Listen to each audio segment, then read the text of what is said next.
बढ़ते हैं दोस्तों, तुला लगन की तरफ चलते हैं। यानी आपके पहले घर में 7 नंबर अगर लिखा हुआ था तो बधाई हो, आप तुला लगन के हैं। अब तुला लगन के साथ क्या हो सकता है? तुला लगन वालों, 10वां घर जुपिटर जो कि कर्म स्थान है, जुपिटर वहां पे जाकर उच्च के हो रहे हैं।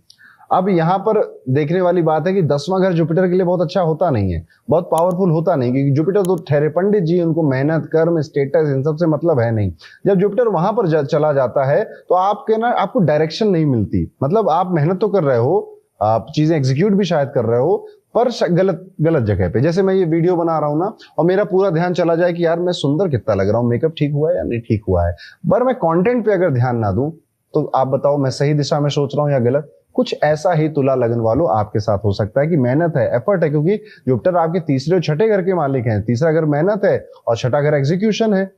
अब ये लॉर्ड बनकर आए हैं प्रोफेशन 10वें घर में, तो करियर में ड्रामेटिक आपको चीजें देखने को मिलेंगी। सबसे पहले तो आप तंग होंगे, थोड़ा सा परेशान होंगे, लेकिन अगर आप अपनी मेहनत यानी थर्ड हाउस की बात मानते रहे और छठे भाव की बात मानते रहे तो आपको यही जुपिटर का ट्रांजिट एक नए रोल पे भेजेगा। शायद पुरानी जॉब छोड़नी पड़ सकती है, जॉब से स्विच भी हो सकता है, तभी जाकर आपको प्रमोशन और रिकग्निशन मिलेगा। पर चप्पल घिसवाएगा, बहुत मेहनत करवाएगा, तब जाकर आप स्पॉटलाइट में आएंगे। ये देखने वाली बात है।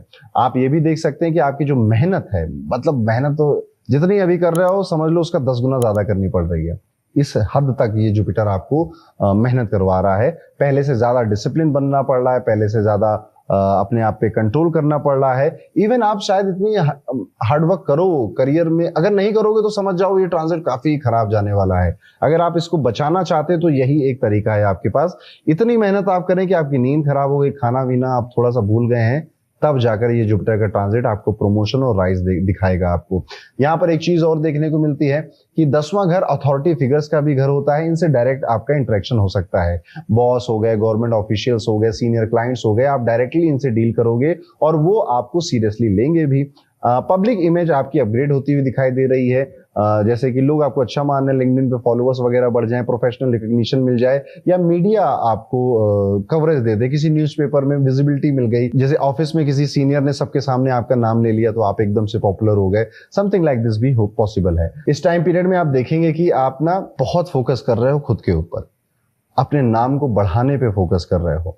इवन इस टाइम पीरियड में आप अपना वार्डरोब चेंज करो, नए तरह के कपड़े पहनो, नए तरह के सिग्नेचर करो, नए तरह का पेन और जो आपके इक्विपमेंट्स होते हैं जो काम में यूज होते हैं उनमें खर्चा करो। देखने को मिलता है आप बहुत ज्यादा प्रोफेशनल बनते चले जा रहे हैं और अपनी आइडेंटिटी, अपनी पहचान को लेकर बहुत कॉन्शियस है। शायद उसको अपग्रेड करना चाहते हैं, उसको बढ़ाना चाहते हैं आप। पर याद रखिए कि 10वें घर में जुपिटर तो एक्सॉल्टेड हुए हैं, पर उनकी नीच की दृष्टि जाएगी आपके चौथे भाव में, 4th हाउस में, जो कि मम्मी का घर है, आपके घर का एनवायरनमेंट है, इमोशनल पीस है आपका। तो माता जी के हेल्थ पर फोकस रहना चाहिए आपका। घर में कई लोग डिस्प्यूट कर सकते हैं, आर्गुमेंट कर सकते हैं, व्हीकल का प्रॉब्लम भी आपको आ सकता है, गाड़ी में कहीं ब्रेकडाउन हो गई, पैसा वहां पे जा सकता है, प्रॉपर्टी से रिलेटेड डिस्प्यूट या फिर डिले देखने को मिल सकता है, इमोशनल रेस्टलेसनेस आपके करियर की वजह से यहाँ पर देखने को मिलती है। पर रियल एस्टेट में अगर परचेज वगैरह कर रहे थे तो आप थोड़ा सा ध्यान और रखिएगा, ये डिले हो सकता है। हाँ, 4th हाउस आपका चेस्ट एरिया भी है, तो चेस्ट में कोई इन्फेक्शन होना, लंग्स का कोई इशू होना, ध्यान रखिएगा अपने हेल्थ का, और प्राणायाम जरूर करिएगा, आपको बहुत ज्यादा फायदा होगा उससे। उपाय के तौर पे मैं कहूंगा कि अगर आप तुला लगन के हैं तो आपको 14 मुखी रुद्राक्ष बहुत ज्यादा लेट किए बिना पहन लेना चाहिए। और माता लक्ष्मी की आपको शुक्रवार के दिन कमल के फूल और कमल गट्टे की माला के साथ लक्ष्मी अष्टक या महालक्ष्मी अष्टक बोलते हैं, उसका पाठ करते हुए पूजा भी करनी अब शुरू करनी चाहिए। 5 महीने आपको ये रेमेडी करनी है। और 14 मुखी रुद्राक्ष आप आज से 1.5-2 साल तक आराम से पहनिए, उसके बाद भी पहनिए। वो आपके धन को बैलेंस रखने में आपकी मदद करेगा, आपकी हेल्प करेगा। और इसके साथ आप हो सके तो मून स्टोन और रोज क्वार्ट्ज के क्रिस्टल, अगर आपको क्रिस्टल पसंद है, वो भी क्लब करिए,